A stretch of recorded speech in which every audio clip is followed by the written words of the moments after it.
Assalamualaikum warahmatullahi wabarakatuh. Saya sedang bersama dengan senior saya, kakak kelas saya di Mesir, Al-Mukarram, Ustadz Dr. Damanhur Abbas. Nikmati kajian-kajian tausiah beliau yang bergizi, berkualitas di channel Ustadz Damanhur Abbas. Jangan lupa tonton, subscribe, like, share, and comment. Assalamualaikum warahmatullahi wabarakatuh.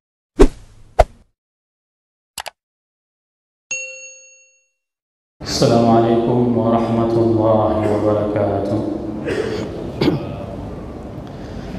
Alhamdulillah bi ni'matihi tatimmus salihat wa bi fadlihi tatanazzalu al-barakah. Asyhadu an la ilaha illallah lahu da'watul haqq harisun 'alaiha wa awjaba tabshiri biha wa takum minkum ummatun yad'una ila al-khair wa ya'muruna bil ma'ruf wa yanhauna 'anil munkar wa ulaika humul muflihun. وأشهد أن محمدًا عبده ورسوله بلغ الرسالة وأدى الأمانة ونصح الأمة وكشف الغمة حتى أتانا اليقين ليلها كنهارها لا يزيغ عنها إلا هالك. اللهم صل على سيدنا محمد النبي الأمي وعلى أزواجه أمهات المؤمنين وذرياته وآل بيته وأصحابه أجمعين. Rabbi shrah li sadri wa yassir li amri wahlul 'uqdatam min lisani yafqahu qawli, amma ba'd. Para asatiz yang saya muliakan, ayah bunda yang saya cintai, dan bapak ibu jemaah salat zuhur menjelang asar yang dirahmati Allah. Sembari kita berniat i'tikaf di tempat yang penuh dengan keberkahan ini, marilah senantiasa kita memanjatkan puji dan syukur kita kepada Allah yang telah memberikan nikmat iman kepada kita, nikmat umur panjang kepada kita, sehingga kita bertemu kembali dengan Ramadan kali ini. Alhamdulillah, Allah masih memberikan kesempatan kepada kita, sedangkan masih banyak di antara saudara-saudara kita, bahkan mungkin orang-orang yang kita cintai, mereka tidak lagi membersamai kita pada saat Ramadan kali ini. Ini merupakan salah satu nikmat yang Allah berikan kepada kita, sehingga kita bisa memaksimalkan Ramadan ini sebaik mungkin. Salawat dan salam mari sama-sama kita panjatkan kepada junjungan kita Nabi besar Muhammad sallallahu alaihi wasallam yang telah mengajarkan kepada kita segala aspek tatanan kehidupan. Rasul mengajarkan kepada kita bagaimana kita memperlakukan Ramadan. Ramadan merupakan beberapa hari saja, ayyaman ma'dudah. Hari-hari di Ramadan itu disebutkan oleh Imam Ibnu Jauzi bahwasanya ibarat dengan 12 bulan, di mana bulan yang satu ini adalah bulan Ramadan yang diibaratkan dengan anaknya Nabi Ya'qub, yaitu Nabiullah Yusuf. Di antara Nabi Ya'qub mempunyai 12 orang anak, namun Ramadan itu diibaratkan dengannya Yusuf bagi anak-anak Nabi Ya'qub, sehingga 12 bulan itu tidaklah sama, baik dari segi fadilahnya, dari segi apapun di dalamnya, sehingga pada saat kita menemukan kata-kata ayyaman ma'dudat di dalam Al-Quran, ini menunjukkan bahwasanya spesial bulan tersebut yang harus kita raih bersama, dikarenakan waktunya sangat terbatas, dikarenakan tidak semua bulan seperti bulan Ramadan. Selanjutnya Rasulullah SAW menjelaskan bagaimana cara kita mengisi Ramadan tersebut. Bukan Ramadan diisi dengan cara untuk menghabiskannya, akan tetapi Rasul mengajarkan kepada kita adalah semuanya walitukmilul iddah, agar kita dapat menyempurnakan hari-hari di bulan Ramadan tersebut. Sehingga apa? Mulai dari tadi malam, jamaah yang salat isya berjamaah itu membludak ramainya. Bahkan di masjid yang hanya biasanya 3 orang antara muazzin, imam, dan makmum, alhamdulillah semalam masjid tersebut juga telah terisi oleh lautan manusia. Ini menunjukkan apa? Ingin menunjukkan bahwasanya atmosfer surga itu sudah tercium aromanya, sudah tercium aromanya sampai dengan ke bumi. Sehingga apa? Sehingga sama seperti hari ini yang terjadi pada zuhur yang berbahagia ini. Biasanya kalau salat zuhur di masjid kita itu biasanya 8 saf. Namun alhamdulillah mulai dengan Ramadan 1 sampai dengan Ramadan yang terakhir, jamaahnya tetap akan stabil. Dan intinya walitukmilul iddah tersebut adalah bagaimana kita bisa menyempurnakan hari-hari Ramadan, bukan hanya pada satu hari, bukan hanya setengah hari, bukan hanya setengah bulan, bukan hanya separuh. Akan tetapi bagaimana kita bisa menyempurnakan Ramadan tersebut mulai dari pertama sampai dengan akhir Ramadan.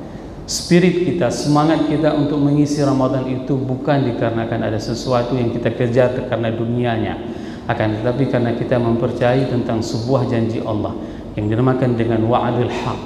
Janji pasti dari Allah itu pasti akan terjadi, Bapak Ibu jamaah yang dirahmati Allah.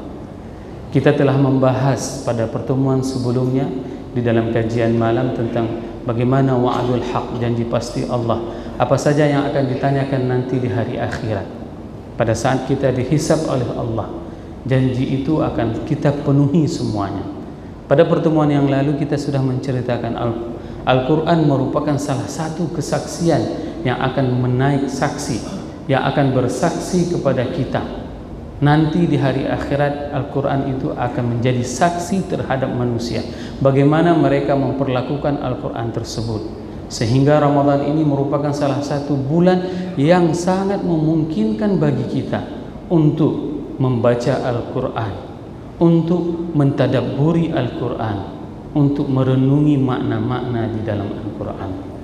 Bapak Ibu jemaah yang dirahmati Allah, pada siang yang berbahagia ini kita akan membacakan beberapa ayat Al-Quran tentang apa saja yang nanti di hari akhirat yang akan ditanyakan pada saat manusia akan dihisab oleh Allah. Allah berfirman di dalam surat Al-Isra ayat 36 yang berbunyi, "Wala taqfu ma laysa laka bihi 'ilm, innas sam'a wal basara wal fuada kullun ulaika kana 'anhu mas'ula." Sadaqallahul azim. Allah berfirman di dalam surat Al-Isra bahwasanya semua itu akan mendapatkan pertanggungjawaban. Allah akan meminta pertanggungjawaban kepada kita. Apa saja yang pertama sekali diungkapkan oleh Allah? Yang pertama adalah innas sam'a, sesungguhnya pendengaran, wal basar, dan penglihatan, wal fuad, dan hati, kullun ulaika kana 'anhu mas'ula, semuanya akan diminta pertanggungjawaban oleh Allah. Ada hal yang menarik Bapak Ibu jemaah yang dirahmati Allah, pada saat kita membacakan tafsir, para mufassirin mengatakan bahwasanya kenapa Al-Quran memulai dengan kata-kata sama, kata-kata mendengar, dikarenakan informasi pertama sekali, ilmu pengetahuan pertama sekali yang diperolehi oleh manusia itu melalui pendengaran. Hari ini dapat kita lihat pada saat kita mempertanyakan bagaimana bisa seorang anak kecil bisa fasih berbahasa Arab ataupun bisa fasih berbahasa Inggris padahal dia masih bayi, padahal dia masih kecil, dikarenakan ternyata ayah dan ibunya adalah orang Arab dan ayah dan ibunya adalah orang Inggris. Begitu juga orang-orang bule, orang-orang Arab takjub dia pada saat melihat ada anak kecil bisa dan pandai berbicara bahasa Indonesia, pandai berbicara bahasa Aceh. Kenapa? Dikarenakan dia diajarkan melalui pendengaran yang pertama sekali dia mendengarkan pada saat kehidupan dia di dalam rumah tangga. Hal seperti ini terjadi. Apa yang pertama sekali diucapkan oleh seorang bayi pada saat dia masih kecil, masih bayi, yaitu perkataan ayah ataupun bunda. Kenapa? Karena itulah merupakan perkataan yang paling pertama dia mendengarkan, dan keseringan dia mendengarkan ungkapan-ungkapan tersebut. Sehingga pada saat Al-Quran menjelaskan innas sam'a, bahwasanya ini merupakan wasilah pertama sekali manusia untuk bisa mendapatkan informasi, yaitu dengan cara mendengar. Tak ubahnya seperti yang kita lakukan pada siang yang berbahagia ini. Bapak Ibu semuanya tidak membaca dan belum pernah membaca, namun bisa mendengarkan informasi pengetahuan tersebut, yaitu melalui pendengaran pada saat mendengarkan ceramah siang di Masjid Baitur Rahman. Ini merupakan sebuah nikmat yang Allah berikan kepada kita manusia. Allah memberikan pendengaran kepada kita. Jangan sampai pendengaran tersebut kita menggunakannya bukan untuk bisa meningkatkan keimanan kita kepada Allah. Jangan sampai pendengaran yang kita miliki itu kita gunakan hanya untuk membuat sesuatu yang membuat kita itu lupa kepada Allah, membuat sesuatu yang membuat kita itu tidak bisa memuji Allah, bertambah keimanan kita kepada Allah. Begitu juga dengan wasilah yang kedua, perantara yang kedua untuk bisa kita meraih informasi ataupun ilmu pengetahuan, yaitu diungkapkan di dalam Al-Quran dengan kata-kata basar, yaitu dengan kata-kata melihat. Kenapa Al-Quran tidak menggunakan dengan kata-kata nazar? Karena kata-kata nazar itu adalah sesuatu yang memang harus dipandang, harus dianalisis, harus ditelaah, harus dipelajari lebih mendalam. Akan tetapi basar tersebut adalah penglihatan, di mana penglihatan tersebut itu dapat memperoleh informasi. Berapa banyak hari ini kita itu bisa mengetahui informasi, dan informasi tersebut dengan hasil melihat. Bahasa yang lain kita sering menggunakan dengan kata-kata membaca. Tradisi membaca itu sangatlah lemah, khususnya bagi masyarakat Indonesia. Jarang di antara kita yang menamatkan buku dalam 1 tahun itu 1 atau 10 buku. Berbeda dengan kebiasaan orang-orang di Arab. Orang-orang di Arab mereka mempunyai sebuah istighfar. Hampir setiap tahun itu dibuat perlombaan membaca buku, diperlombakan, dan itu akan dites siapa yang paling banyak membaca buku. Ternyata saking banyaknya pun mereka membaca buku, itu masih kalah persentasenya orang-orang Arab di dalam membaca jika dibandingkan dengan kebiasaan orang-orang Eropa. Namun yang uniknya itu adalah pada saat seorang yang beriman kepada Allah dan kepada Rasulnya, maka dia pasti akan terus selalu membaca setiap harinya. Apa yang dia baca? Dia akan membaca Al-Quran. Inilah kelebihan orang-orang yang beriman, orang-orang muslim. Pada saat dia mungkin tidak membaca bacaan-bacaan lain, tidak membaca Quran, akan tetapi dia membaca Quran. Inilah kelebihan yang dimiliki oleh umat Islam. Lihatlah bagaimana setiap habis salat, kendati dia tidak pernah membaca buku, tapi dia membaca Quran. Dan kesempatan bagi kita untuk bisa mengkhatamkan Al-Quran ini adalah di bulan Ramadan. Bagi yang mempunyai waktu luang, baca setiap salat itu 1 juz. Setiap waktu salat, maka dalam 1 hari kita sudah membaca 5 juz. Dan ini tidak akan pernah sia-sia. Tidak akan pernah sia-sia. Kenapa? Karena ini nanti akan ditanyakan oleh Allah. Pertama pendengaran kita, yang kedua itu adalah penglihatan kita. Apa yang engkau lihat pada saat aku berikan kepada kalian itu mata? Kemana engkau pergunakan mata tersebut? Apakah engkau menghabiskan matamu itu untuk membaca Al-Quran? Ini pertanyaan yang akan ditanyakan nanti di hari akhirat. Maka salah seorang bocah di Mesir yang berumur 10 tahun, dia khatam Al-Quran. Pada saat ditanya oleh salah seorang reporter dari televisi di Timur Tengah, dia menghafal Quran dengan buta. Ditanyakan, apakah engkau kepingin Allah memberikan kembali penglihatanmu? Apa yang dijawab oleh anak kecil tersebut? Tidak. Aku bersyukur terhadap nikmat yang Allah berikan kepadaku, karena nanti di hari akhirat Allah tidak akan menanyakan tentang mataku ini kemana aku pergunakan. Lihatlah bagaimana keimanan seorang anak kecil. Karena apa? Karena dia tahu nanti di hari akhirat semua anggota tubuh kita ini akan diminta kesaksiannya, dan semua akan bersaksi. Ini merupakan salah satu permintaan pertanggungjawaban dari Allah kepada kita. Kemana mata kita pergunakan? Apa yang kita tonton selama ini? Apa yang kita lihat selama ini? Bayangkan kalau seandainya durasi waktu yang Allah berikan kepada kita itu adalah 24 jam. Berapa jam yang kita habiskan untuk menonton televisi, menonton film? Bahkan ada orang yang memang gemar untuk berlangganan dengan berbagai macam jenis siaran hanya untuk menghabiskan waktunya. Padahal ini adalah semua pertanyaan yang akan kita pertanggungjawabkan di hadapan Allah.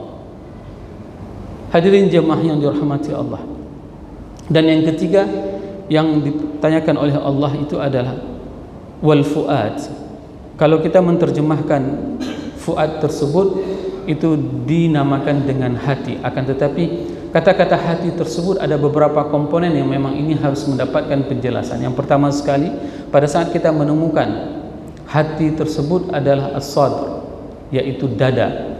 Sebagaimana Allah berfirman di dalam surat Az-Zumar ayat 22 yang berbunyi, A'udzubillahi minasyaitonirrajim, Bismillahirrahmanirrahim. Afaman syarahallahu sadrahu lil Islam fahuwa ala nurin min rabbih. Ini merupakan salah satu kenikmatan pada saat Allah melapangkan dada. Dada yang begitu sempit ini itu terasa plong pada saat cahaya Allah itu masuk ke dalam rongga dada seseorang. Sehingga apa? Dia itu tidak pernah merasa susah tentang apapun yang terjadi pada dirinya. Dia akan merasa lapang dadanya kendati dia seorang yang miskin. Dia akan merasa lapang dadanya pada saat dia itu orang yang kaya raya. Dikarenakan apa? Dikarenakan ada cahaya iman di dalam jiwanya. Ini yang diungkapkan dengan dada. Dada kita memang letaknya, bentuknya itu berbeda-beda antara satu sama lainnya, akan tetapi keluasan dada tersebut sangatlah tergantung dari nilai-nilai keimanan yang kita miliki di dalam jiwa kita. Yang kedua, kata-kata yang sering kita akan dapatkan pada saat kita menceritakan tentang hati itu adalah al-qalb, yang disebut juga dengan hati diterjemahkan. Allah berfirman di dalam surat Al-Hajj ayat 46 yang berbunyi, A'udzubillahi minasyaitonirrajim, Bismillahirrahmanirrahim. La ta'mal absar walakin ta'mal qulub allati fis sudur. Tidaklah mereka itu buta penglihatan, akan tetapi walakin ta'mal qulub, akan tetapi mereka itu buta hatinya, allati fis sudur, yang terdapat di dalam dada. Kalau kita tadi di ayat awal menjelaskan bahwasanya sudur itu merupakan bentuk fisik tempat menyimpan hati, maka sedangkan qalb itu merupakan bentuk hati tersebut yang dilindungi di dalam dada. Hati ini merupakan salah satu makhluk yang paling unik, Bapak Ibu jemaah yang dirahmati Allah. Posisinya itu sangatlah kecil, tidak besar, akan tetapi dia itu mempunyai pengaruh yang sangat luar biasa.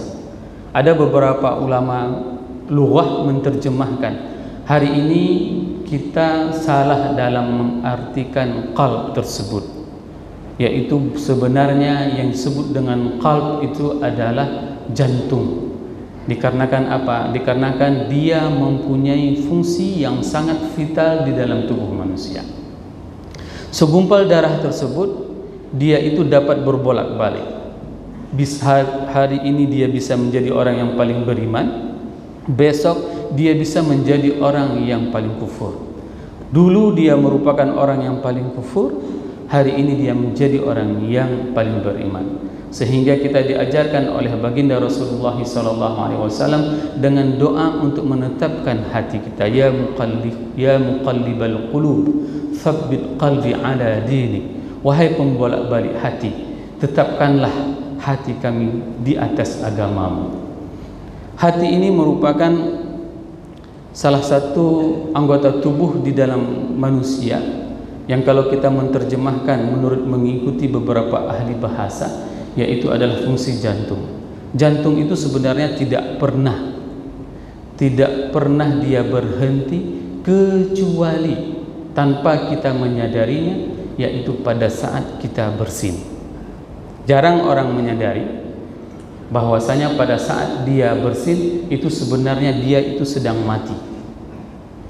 Ini adalah hasil research dari salah satu fakultas kedokteran yang menunjukkan bahwasanya manusia itu sebenarnya mati dalam satu hari itu beberapa kali, yaitu pada saat dia sedang bersin, maka dia itu akan semua anggota tubuhnya itu akan mati sesaat dan hidup kembali setelah bersin. Sehingga apa? Sehingga pada saat seseorang itu bersin, apa yang harus diucapkan? Dia mensyukuri terhadap nikmat Allah. Alhamdulillah. Ini ungkapan pada saat seseorang itu bersin. Kenapa? Barusan Allah mencabut nyawa saya dan dikembalikan lagi. Berapa banyak di antara orang yang bersin, setelah bersin dia tidak hidup lagi. Dan ini kejadian. Ada orang bersin sekali, alhamdulillah. Bersin 2 kali, alhamdulillah. Bersin ketiga, meninggal dunia. Dan itulah kondisi sebenarnya manusia pada saat dia bersin, maka dia itu sebenarnya meninggal dunia, sehingga kita mengucapkan dengan kata-kata alhamdulillah. Hari ini pada saat kita mendengarkan kata-kata alhamdulillah, pada saat kita mendengarkan orang bersin, berapa banyak termotivasi bagi diri kita untuk mau menjawab terhadap doanya. Ini merupakan salah satu hal yang memang harus menjadi motivasi kepada kita agar apa? Agar nanti pada saat hari akhirat catatan amal kita itu penuh dengan kebaikan. Imam Abu Dawud suatu hari diriwayatkan pada saat beliau ingin menyeberangi sungai di Baghdad. Beliau naik perahu bersama dengan 40 orang lainnya. Naik perahu. Pada saat perahu itu sudah jalan agak begitu jauh sedikit, sayup-sayup dari pinggir sungai itu beliau mendengarkan suara bersin. Misalnya pas lagi jalan, beliau mendengarkan, lalu mengatakan kepada yang punya perahu tersebut, "Pak, tolong balik sebentar ke tepi sungai." Ini permintaan dari Abu Dawud. Pada saat itu tidak mau, dan orang satu perahu semuanya heran. Ada apa? Kenapa harus kembali? Saya ada hajat yang memang harus saya selesaikan di tepi sungai. Saya bayar ini ongkos tambahan beberapa dirham. Pada saat itu sang yang punya perahu tersebut kembali lagi ke tepi sungai. Sesampai di tepi sungai, Imam Abu Dawud hanya ingin menjawab salam, hanya ingin menjawab bersin, yarhamkumullah. Semua orang di dalam perahu kecewa. Ngapain balik ke sini hanya untuk menjawab itu? Tapi lihatlah apa yang terjadi. Setelah kejadian ini terjadi, malam harinya ke-40 orang penghuni perahu yang bersama Abu Dawud tadi itu semua mendengarkan suara yang sama. Laqad ba'al jannah Abu Dawud bidarahim. Bahwasanya Abu Dawud telah membeli surga dengan beberapa danai, dengan beberapa dirham. Bukan dinar.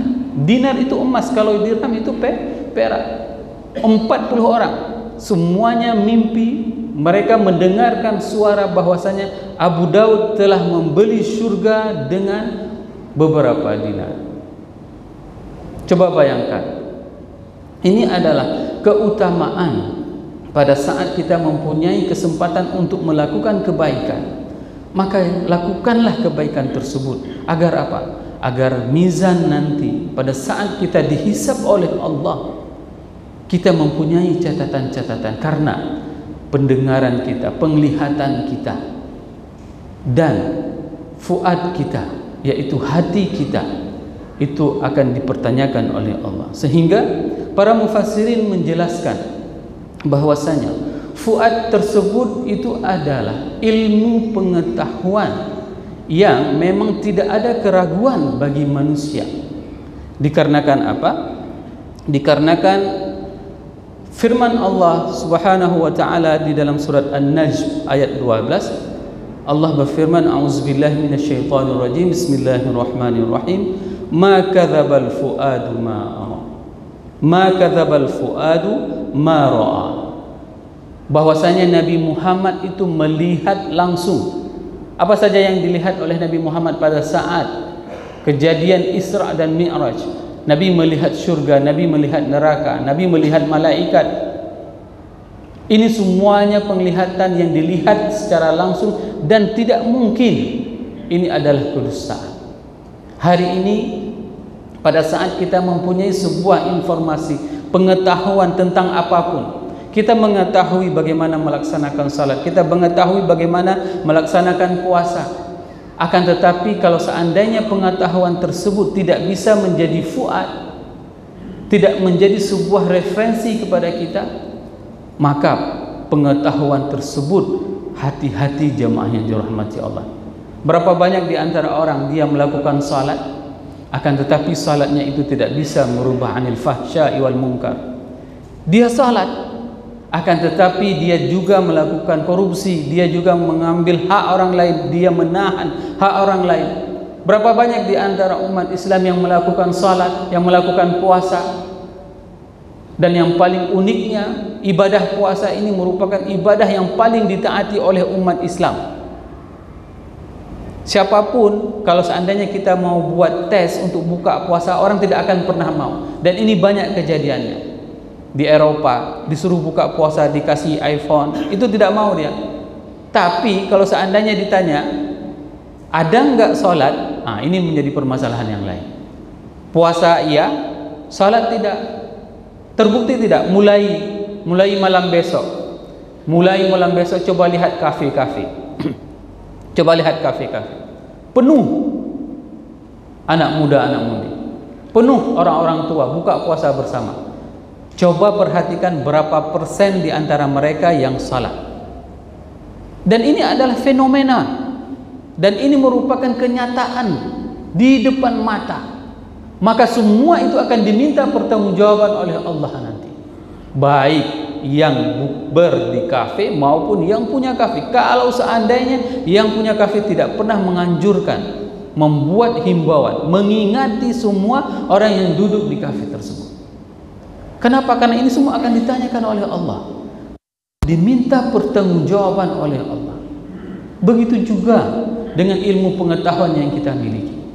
Banyak di antara orang mengetahui, akan tetapi pada saat dia takut terhadap pimpinannya, takut terhadap atasannya, maka ilmu pengetahuannya itu diabaikan, didiamkan, diletakkan pada sisi yang satu, dan dia itu rela untuk melanggar apapun yang diperintahkan oleh Allah dan oleh Rasul. Ini merupakan di antara apa yang akan diminta pertanggungjawaban nanti pada saat kita dihisab oleh Allah. Berikutnya Allah berfirman di dalam surat Al-Ankabut ayat 13 yang berbunyi, a'udzubillahi minasyaitonirrajim, bismillahirrahmanirrahim, wa la yahmilunna athqalahum wa athqalan ma athqalihim wa la yus'alunna yawmal qiyamati amma kanu yaftarun. Ini merupakan kebohongan. Berapa banyak pada saat kita mengetahui bahwasanya kebenaran itu sudah ada dari Allah, dan kita tidak dibenarkan untuk mengungkapkan dan menyampaikan hal-hal yang memang itu tidak kita ketahui, baik dalam kehidupan kita sehari-hari maupun dalam kehidupan kita beragama. Hal yang paling menyedihkan pada saat kita menyampaikan di atas mimbar tentang kebohongan-kebohongan apa yang tidak disampaikan oleh Allah dan Rasulnya. Ini merupakan kebohongan yang akan diminta pertanggungjawaban oleh Allah nanti di hari akhirat. Begitu juga dengan dalam tatanan kehidupan kita sehari-hari. Pada saat kita tidak mengetahui informasi tersebut, namun kita rela dan tega untuk menyebarluaskan informasi tersebut. Dan ini merupakan pertanggungjawaban yang harus kita pertanggungjawabkan nanti di hadapan Allah. Pada saat masjid ini melakukan beberapa kegiatan, seperti misalnya kemarin itu pada saat awal-awal membeli ambal ini, banyak di antara bapak-bapak yang mempunyai rasa tanggung jawab terhadap masjid, mereka melakukan perjalanan untuk mensurvei karpet di mana yang layak. Setelah itu mereka juga pergi beberapa kali ke luar daerah untuk membeli karpet ini.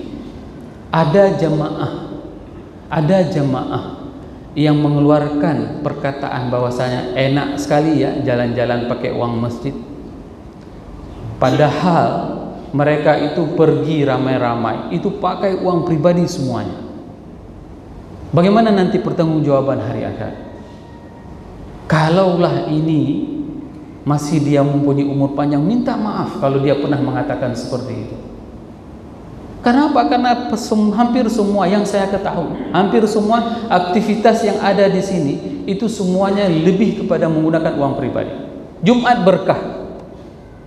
berkah makan siang hari Jumat itu semuanya menggunakan uang pribadi, dan hanya beberapa orang yang berdonasi.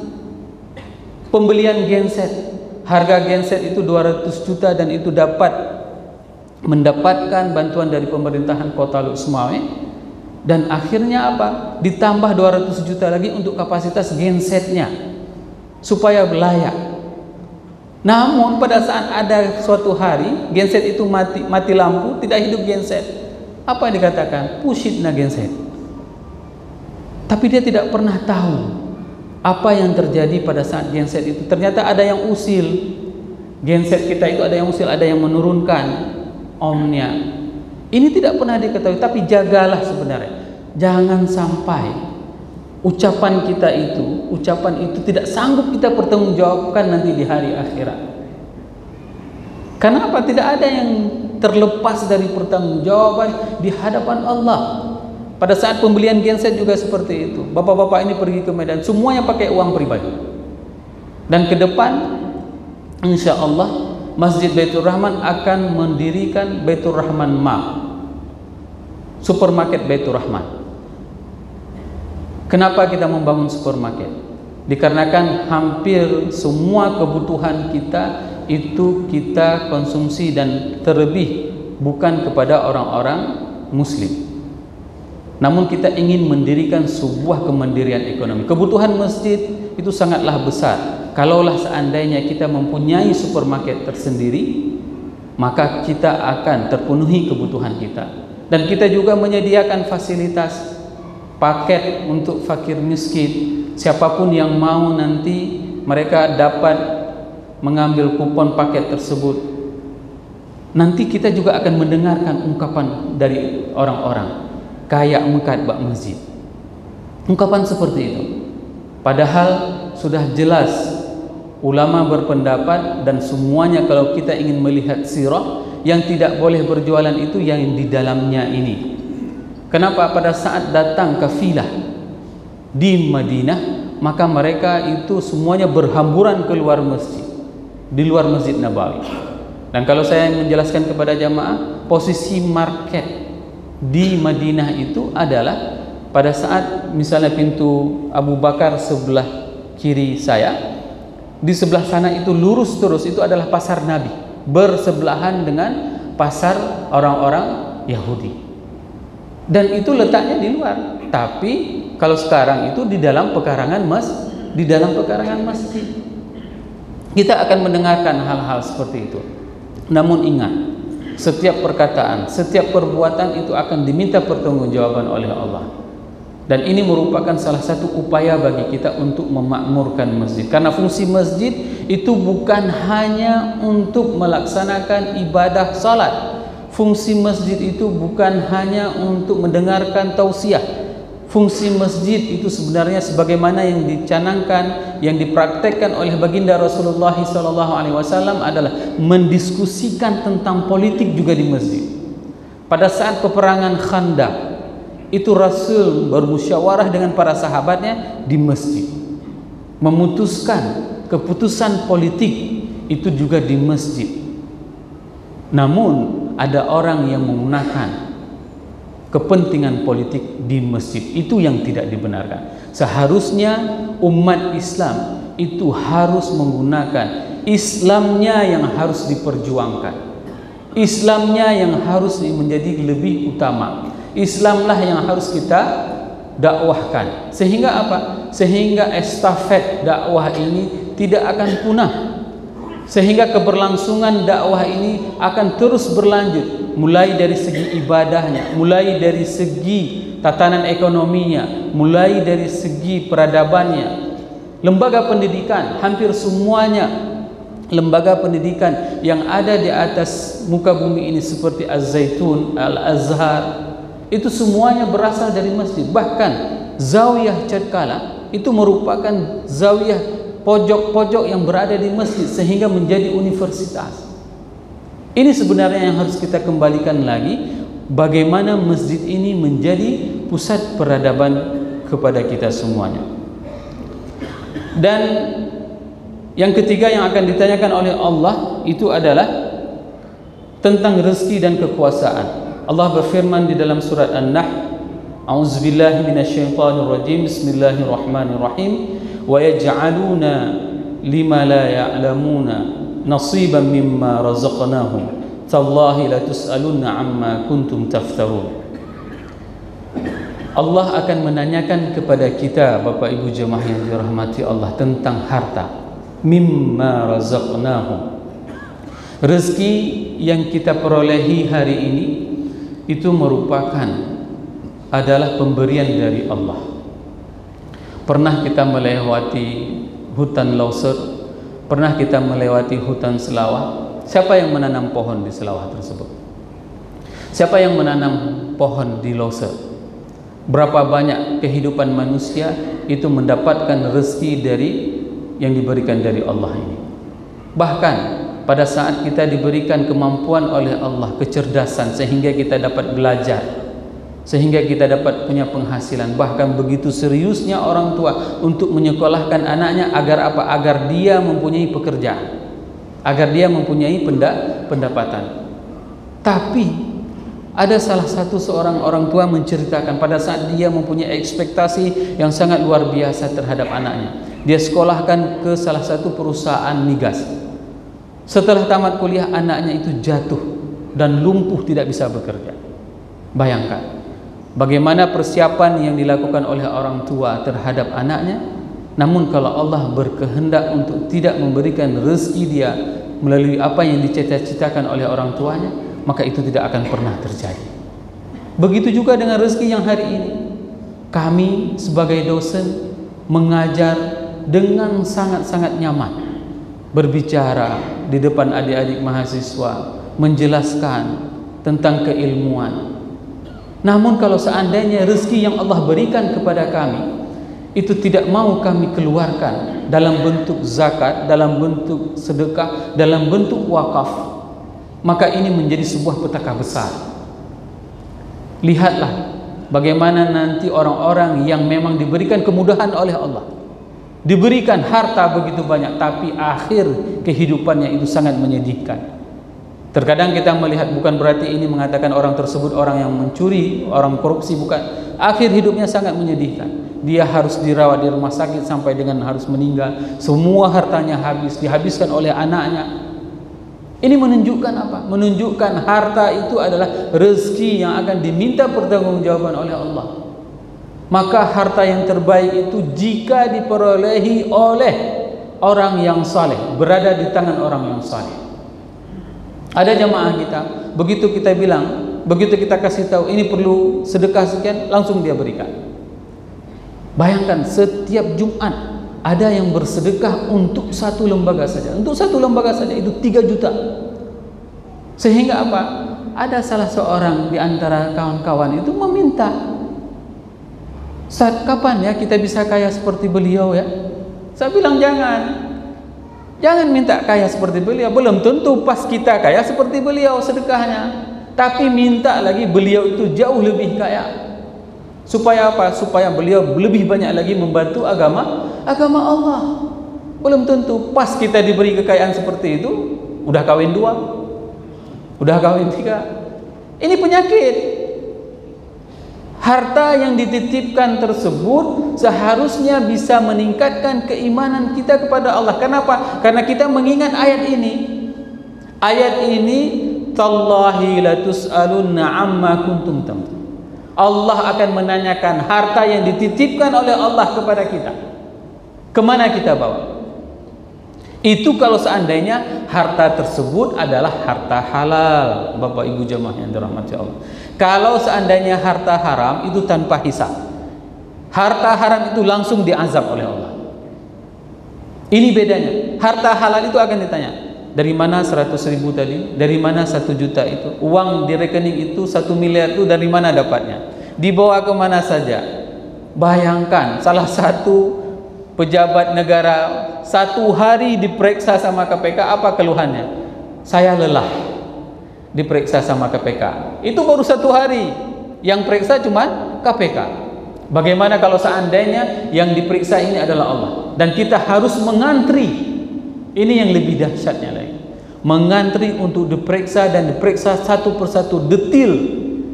Kemana kamu bawa uang ini? Dari mana kamu mendapatkannya? Itu semua harus kita menjawab. Sehingga apa?